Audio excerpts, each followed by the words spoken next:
right, welcome aboard, everybody. Here we go, tomato talk. We're talking about it today, not tomatoes. We're talking about delegating and how hard that actually is. Yeah, now if you're a small business owner or entrepreneur, you kind of get it, right? Because here you are, you've started that business of yours. You've turned that hobby of yours into a business, but it's still yours. It's your baby, it's your project, it's your everything. It's like, how do you give it up? Well, but you're not giving it up. You're delegating out responsibilities. Are you delegating out the things you don't want to do? Probably. You're not going to delegate out the things you do want to do. Is it a benefit to the other person when you delegate items to them? If you find the right partner, if you find the right person, you find the right group, you find the right person to hire, then fine, man. Then you're on your way. Because we talk about opportunities, right? You have this opportunity in front of you. You could see that opportunity. You know you're ready to go and do it. And then all of a sudden, you're like in the midst of it. And then it's like, wait a second, I need help. What do you do then? I can tell you what you do. You make a phone call. Yeah, that old fashioned thing. You make a phone call. You make a phone call to Delegation Works. And you call this woman. You say, hey, I got this thing I'm working on. What do I do? How do I do it? Where do I go from here? Who do I hire? Who do I work with? What do I do? Well, I don't have the answer. She does. Ladies and gentlemen, let me introduce you to Jenna Spencer. There you go. So what's the answer? Well, that's a loaded question, but you have to start with the right person for you. So hi, Brian. Thanks for having me. I'm so excited. I love to work with entrepreneurs and small business owners on delegation because it is so important. Because until you can delegate, you are your own assistant. And when you're doing all the things that your assistant could be doing, you are the assistant. And so all that time that you could be using to elevate your business and to grow your skill set, you're giving that up. You're making that exchange to continue doing assistant level things. And Right. so I am super passionate about growth and about helping entrepreneurs grow. So to the degree that you can delegate to free up your zone of genius and what you do best, that's to the degree that you can grow at a much faster rate. And so it's really looking at that exchange of time and energy and really what's most important.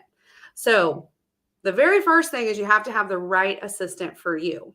And there are different types of assistants. Some people need a process follower because you are process oriented and you have all the processes and how you want things to go. And other people who are more visionary, like myself, I need a mom. I need someone who's going to treat me like their daughter and like, hey, you need to go here and, wear this and have this ready to go. And, oh, I've done all this for you. Like your lunch is packed. Just pick it up and take it out the door with you. And so it really comes down to starting with that person that you can trust and really finding that right structure that works for you, because everyone delegates a little bit differently. And I think everyone feels like there's a right way to do it. Like there's a way that I need to do it and it doesn't feel right. And so I must not be doing it right. But there's so many different ways to delegate. It all comes down to what works for you. Just like we all have different businesses as entrepreneurs, it's what works for you and the type of person that you work with that really where the magic is found. It sounds like a lot of this is that look in the mirror, just as well as anything else, because it's got to start out with what do I like to do? What do I don't want to do? What am I good at doing? What am I not so good, at doing? And where does it make the most amount of sense to delegate things out?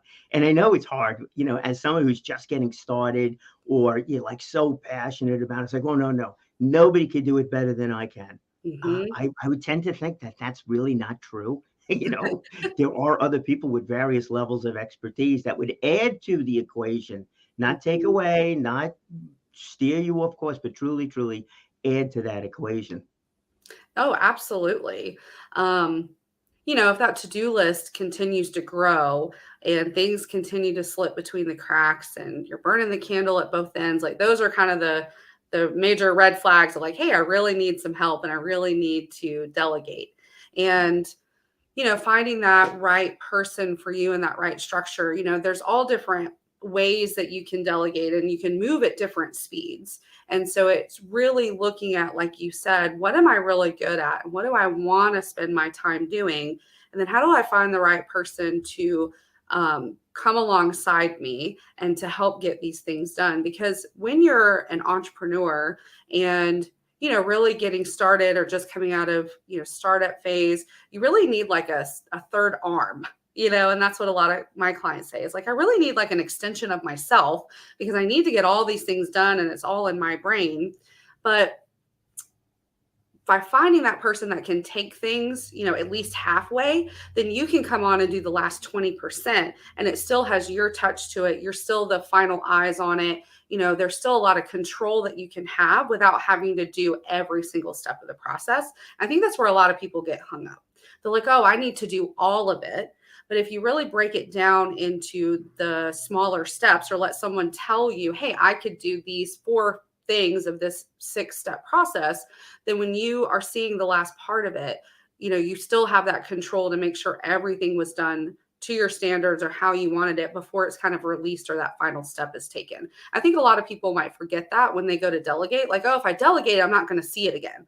I'm not going to be able to stop it, but really there are lots of creative ways and you can have more visibility either later or sooner, depending on your comfort level. And that's really what delegation works is all about, is helping you understand that process and how to delegate for you to where you can get more comfortable and kind of get that practice in to where you can become a master delegator, no matter where you need to start.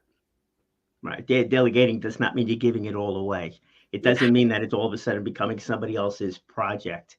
There was one thing I did a while back is like I outlined, and I had 17 committees I was working with on a project. So obviously I was not doing, I was not doing it all. I wasn't even doing most of it to be totally out in the open. I was like, I needed everybody to go and do, but I gave them the outline. And is that part of it? If you're going to delegate something out or look to hire somebody, don't you kind of like need to give them an outline of what your thought process is, and then that trust factor comes in about how they make it better with their own expertise, and then it's a mutually beneficial relationship there. Oh, absolutely. So what I always recommend for my clients to do and what we teach through the process is really thinking about why is this item important to you and what is the importance of delegating it. So most oftentimes it's things that are not getting done that we need to have done because we're trying to do them all and we're behind. And so there's this constant process. And so it's figuring out, why is this important to me? What is it? How would I like this to be done? Like if I could do it, how would I like for it to be done? And just have all that written down and then communicate that to the person that you're going to delegate to. And so, but also thinking about how do you best communicate? So I know a lot of times my clients will say, but I just don't have time to sit down and write everything out. So sometimes that outline could be provided in video format. I communicate by Loom video 90% of the time with my assistant. Or through a phone call so that I can talk out my thought process and then it's automatically downloaded to that person. But yes, it's kind of like if we never take time to work on our business, we're always just in the business and then we don't really work on the business. So it's kind of the same with delegation. If you take that time, even 30 minutes, just to get your thought process down on what you want to delegate, maybe you just start with 1 or 2 things, why it's important, the outline and all of that, and communicate that over, then you're not having to go back and continually do it. You've done it, that one important part, and delegated it. And so you don't have to keep doing that. Where if you're doing the work, you have to repeat and do the work every single time. So sometimes people think, oh, it's an investment of time. I just don't have the time to do that. But if you make that one small investment of your time, it saves you so much time later. Yeah, you just have to know that and understand that as that goes. Mhm. And so before we get too far into the programs that you offer and the company itself, Yeah. type of clientele that you work with, there's always some reason why we do something, what that catalyst was that got us into some sort of a direction. So you've come from corporate America and now you're in entrepreneur America as that goes. What was the big shift for you? Why the change? And what have you learned actually as becoming an entrepreneur and understanding the benefits of working with different people for yourself? Yeah. So my story started as an entrepreneur because of my desperation as a mom. So I was a young mom. I had 3 very small children. My youngest was just brand new, and I was driving to corporate America. My kids were, in daycare and all of that. And I just kind of felt like a fish out of water in corporate America, and I didn't really understand why, but it just didn't feel like a perfect fit. And so I decided that I wanted to work from home. And these two business coaches, amazing entrepreneurs, just wonderful, wonderful men, they hired me to be their assistant. And it was through a Craigslist ad, no less. So this was pre-COVID, pre everyone working virtually. And, I was looking everywhere to work from home. And, 9 years ago, that was insurance and, sales from home, direct sales, those types of things. Yeah. So, Not exactly in vogue at the time, was it? yeah, It's like, you work from home? You're really yeah, working? yeah. Like what is it that you're doing? Yeah. So, Kind of changed a little bit, hasn't it? yes. So anyway, they were two what we call EOS implementers. So I'm not sure if you're familiar with EOS. It's the Entrepreneurial Operating System, and there's a book called Traction by Gino Wickman. It's a wonderful operating system for small businesses. And so they were coaches in this industry, hired me to be their assistant. And 6 months in, they said, "Hey, our industry, like, we need assistants. Have you ever thought about having your own company?" Well, I had women that were saying, "Hey, you're working from home. You seem really happy. You've got more time with your families." And so I just knew that there was an opportunity to help my previous business friends be able to work from home. And I had been able to do some really cool things for my clients in those 6 months. And I really learned about how much they trusted me. And I was able to establish a really great relationship with them. And they just poured into me and really gave me my first taste of professional development. They were doing super cool things like hiking Kilimanjaro and Machu Picchu. And so I got to set all of that up for them and, be their assistant and coordinate and organize all of these things for them, and just really cool opportunities. And so I thought, man, I love working with my clients so much. This is so amazing. I want other people to have exposure, to this. And I felt so important because they trusted me. And what I was doing was really making a difference in their lives. Like, they actually had time to go do the things that they wanted to do because I was managing their lives and their business for them. And so it was not just, "Hey, here's the list of tasks and just go do all these things." It was, "Hey, I'm giving you this responsibility and you're in charge of it. And if something goes wrong, you let me know." And so it was a really high level of responsibility, and I just loved it. So that's how I got started in business. And they, helped me start the business. They started referring all of their business colleagues over to us. And there was, the whole startup phase where I was like, "What am I doing? Oh my gosh, this is crazy." Yeah. But, got to help so many people work from home and have the same type of feeling of really important satisfaction and supporting people while they were working from home and working part-time. So my story, so I can kind of be a storyteller sometimes. I apologize. But so it just became this really great opportunity. And I learned a lot about myself. And I realized that I'm a visionary and I love to work with people. And so it really, I feel so comfortable as an entrepreneur because I feel like I thrive in chaos. And so as an entrepreneur, especially in the startup days of your company, things are, everyone's doing everything. It's crazy. So I'm not sure if my winding tale there answered your question, but that's kind of how I got started. Yeah, no, it actually does. It actually fits in 100% here with this whole idea of tomato talk, right? Advancing through opportunities, and sometimes those opportunities come from other situations. You're always a good situation. You've got a family, want to spend a little bit more time with the family, and then boom, these things grow. And by you being in that role too, it seems like you really understand it from both sides of the fence. Mhm. Because it's funny how you mentioned you're a visionary, yet on the other side, you've got them all together there. And let me tell you, I've never gone to Kilimanjaro. I can only imagine the complications and what has to happen surrounding all of that, especially if you have a business. I've only climbed here in the States. I haven't gone the international route, as of yet. But understanding both sides of it and having the skill sets on both sides, the vision to see where the potential is, we'll say, where Mhm. things can be, but being organized enough. And I'm sure, being a mom, you're organized more than you did, to a tremendous amount to balance the whole thing and to get it together and to see that. So then that has to translate rather well into when you're sitting down there with a new client and understanding it's a personal project, that they have. But what about corporate America? Are they go through the same things? Because, I got a corporate executive and maybe they got a department they could work with, and delegation is a big factor in there too. Are they running into issues where they should be delegating and not? Oh, absolutely. I feel like, and we work with a lot of executives as well that, are delegating down into departments and to other people. And, I think there are a lot of similarities. I'm responsible for this department and I do have these people that are reporting to me, but this is important enough that I need to take care of it. And so it is something very typical that happens all the time of, well, I'll keep this project because this project has such a big impact on our department, or, for my role. And so there definitely are a lot of similarities there. And I think that, there's this thought process that continues to come up for me is that great people want growth and great leaders want great people.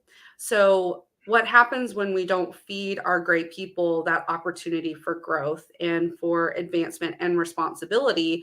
They feel like they're not doing something right, or, why do I not have this opportunity to help?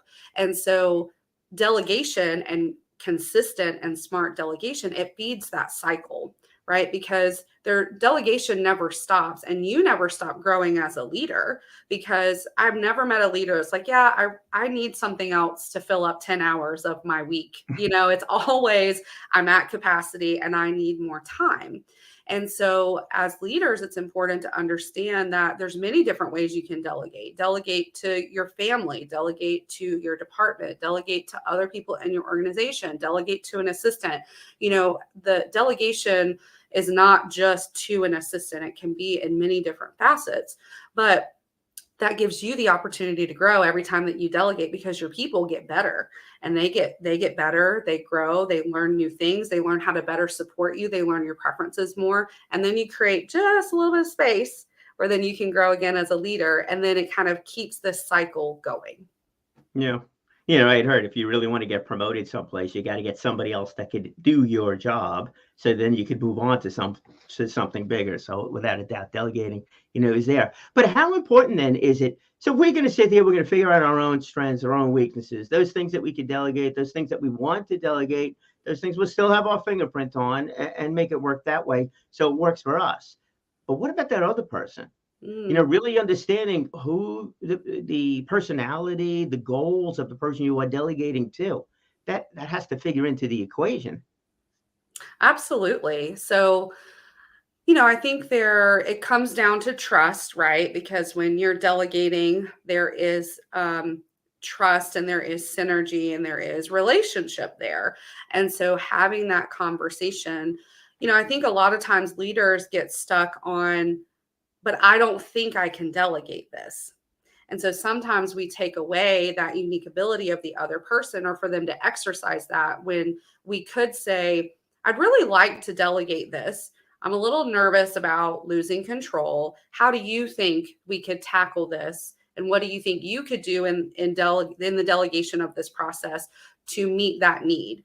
And so sometimes we create that barrier as the leader because maybe we don't understand what they could do with it. We're only thinking from our perspective. So like you said, it can be as simple as talking to them and asking and saying, hey, you are very detail oriented and organized. What are your ideas on this project or on this thing that I'm going to delegate?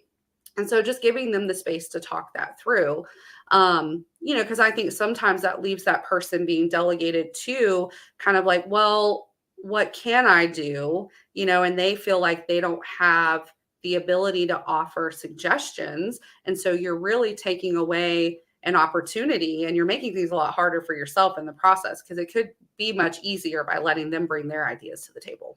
Right. But you got to let them do that. Yes. So that conversation has to be a two-way street conversation to better understand who you want to delegate to, what their goals, aspirations, what their talents are, which may go well beyond what's on the resume, which I found with so many people, especially those that continue to do. All of a sudden, they're doing all kinds of things outside the normal corporate environment, that you can, Absolutely.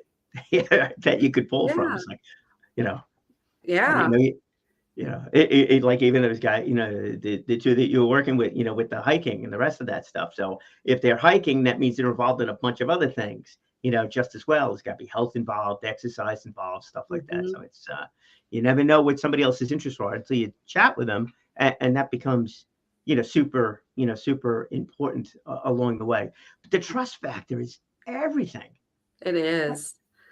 It really is everything. And I think that, it's important to remember that whoever you're delegating, we'll just use the assistant example for this one. You're delegating to an assistant, they really see all parts of you because, there's this kind of this balance thing, right? And I could kind of go into that, my just viewpoint, because work-life balance, the scale isn't equal. It's not always in balance, right? There's different things going on in different places. And I know for me, just as a woman and as a mom, when I think about life is not Jenna. Life is kids and husband and animals and the house and sports and all those things. And so someone introduced me to the thought process of work-life self-balance.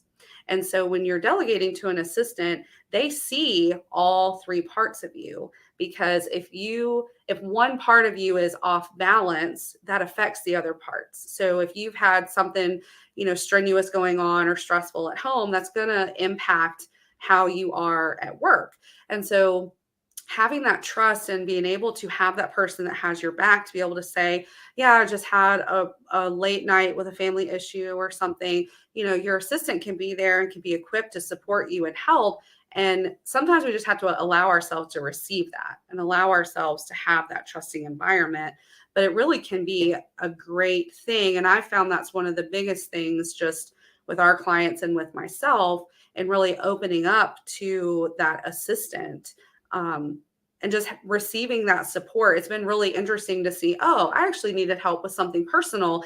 And that made my work week fly by and be so much easier because I had all of that out of my brain and I wasn't worried about that at work. Right. So it's also kind of that other element of thinking about it too.